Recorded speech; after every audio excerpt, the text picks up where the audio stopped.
There's always people out there who are doing far better than you on pretty much anything you want to imagine. And if all you're doing is seeing yourself in their reflected light, let's say, then it's going to be pretty damn dismal. But it's not a good comparison because, well, first of all, there's danger in just comparing yourself to others, period, because they're not you. And God only knows what struggles they had to undertake to get to where they were, or what burdens they're currently carrying that you're not aware of. But you can certainly contrast yourself with yourself. And that's a lot better. It is the only way. Well, it's also the only way of really measuring anything approximating proper improvement. You can actually tell when you're a little better than you were yesterday. Right. And you can actually do that. That's another thing that's so interesting about it, is that you can actually make yourself a little better in some way, pretty much, well, I don't know if it's at every moment, but you can certainly do it every day. Be careful who you share good news with, because you want to share good news with people who are going to be genuinely happy for you, and be careful who you share bad news with, because that's equally tricky. You want someone who will listen to you when you're having trouble and allow you your grief. Beauty calls people to their higher being, I would say, and to make friends with beauty is to introduce yourself very carefully to one of the mysteries of life that make it worth living.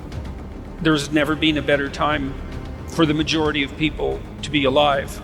And the future, although we're vulnerable and terrible things can always happen to us, it's hard to make a case that the future doesn't look comparatively positive. We're becoming extremely technologically sophisticated, and the world is changing at an incredibly rapid rate, and the only way we're going to be able to manage that in a positive way is if each of us, or as many of us as possible, are capable of making wise and careful and truthful decisions. And if we do that, then maybe things can continue to improve. You don't get people to stand up on their own 2 feet and to adopt responsibility if everything is given to them. And that's a real conundrum.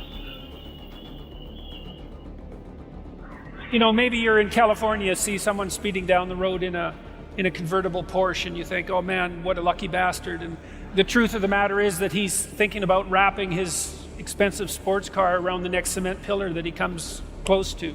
You know, you can't tell, and people have hard lives, and even people who are comparatively fortunate have hard lives. And the ideal that you're observing that makes you jealous and resentful is in large part an illusion that's created by your own mind.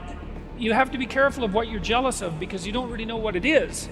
And then the other thing that's kind of useful is to understand you're quite different from other people, and you shouldn't be comparing yourself to them because they're not like you.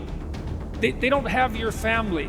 They don't have your temperament. They don't have your troubles. They don't have your abilities. The only person that has those is you. One of the rules, I think it's rule 4, is compare yourself to who you were yesterday and not to who someone else is today. And see, that's a game you can win. The possibility that you can make yourself slightly better on a continual basis is, I think that's something that's accessible to everyone. I think that's equivalent to leading a virtuous life. And there is something to be said for virtue and truth, you know, and that is one thing.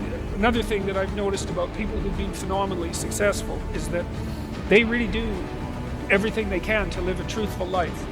And you can get a bloody long ways by being honest. You got to know that there are differences in intelligence. It's really important. If you go into a job and you're not smart enough for that job, you're going to have one bloody miserable time.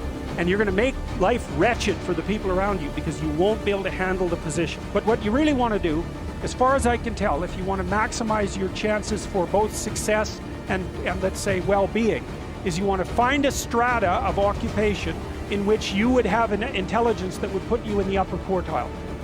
That's perfect. Then you're a big fish in a small pond. And you don't want to be the stupidest guy in the room. It's a bloody rough place to be. So, and you probably don't want to be the smartest guy in the room either, because what that probably means is you should be in a different room. If you want to be the best at what you're doing, bar none, then having an IQ of above 145 is a necessity, and maybe you're pushing 160 in some situations, and maybe that's making you one person in 10,000 or even one person in 100,000. And then also, to really be good at it, you probably have to be reasonably stress tolerant and also somewhat conscientious. Why is it that smart people are at the top of dominance hierarchies? And the answer to that in part is because they get there first, right? I mean, everything's a race, roughly speaking, and the faster you are, the more likely you are to be at the forefront of the pack. And intelligence in large part is speed. That's not all of it is. So if you're moving towards something difficult rapidly, the faster people are going to get there first. You're going to have to put some effort into your life, and you need to be motivated to do that. And so what are the potential sources of motivation? Well, you could think about them in the big five manner. You know, if you're extroverted, you want friends. If you're agreeable, you want an intimate relationship. If you're disagreeable, you want to win competitions. If you're open, you want to engage in creative activity. If you're high neuroticism, you want security. Okay, so those are all sources of potential motivation that you could draw on, that you could tailor to your own, your own personality. But then there are dimensions that you want to consider your life across. And so we ask people about, well, if you could have your life the way you wanted it in 3 to 5 years, if you were taking care of yourself properly, what would you want from your friendships? What would you want from your intimate relationship? How would you like to structure your family? What do you want for your career? Well, how are you going to use your time outside of your job? And how are you going to regulate your mental and physical health, and maybe also your drug and alcohol use, because that's a good place to auger down. And that tangles in your incentive reward system. We talked about the dopaminergic incentive reward system, and that's the thing that keeps you moving forward. And the way it works is that it works better if it produces positive emotion when it can see you moving towards a valued goal. Okay, well, what's the implication of that? Better have a valued goal, because otherwise you can't get any positive motivation. Most creative people fail at producing their creative product and monetizing it, right? So your default position, if you're a creative person, is you're going to fail. And that's because it's hard to come up with something new, and it's hard to present it to the market at the right time, and it's hard to market it. Like, those things are really, really difficult. And so what successful entrepreneurs do is they just keep doing it over and over and over and over and over and over and over. And eventually, if they're fortunate, one of their ideas happens to hit the right place at the right time. Even if your idea is good, that doesn't mean it will be successful. There's so many things that have to be taken into account. So this is partly why persistence, and that's part of conscientiousness, is so useful. It's like persistence is helpful because it enables you to run many, many experiments. And you need to know that the baseline is failure. It's important, because otherwise you'll blame that on yourself.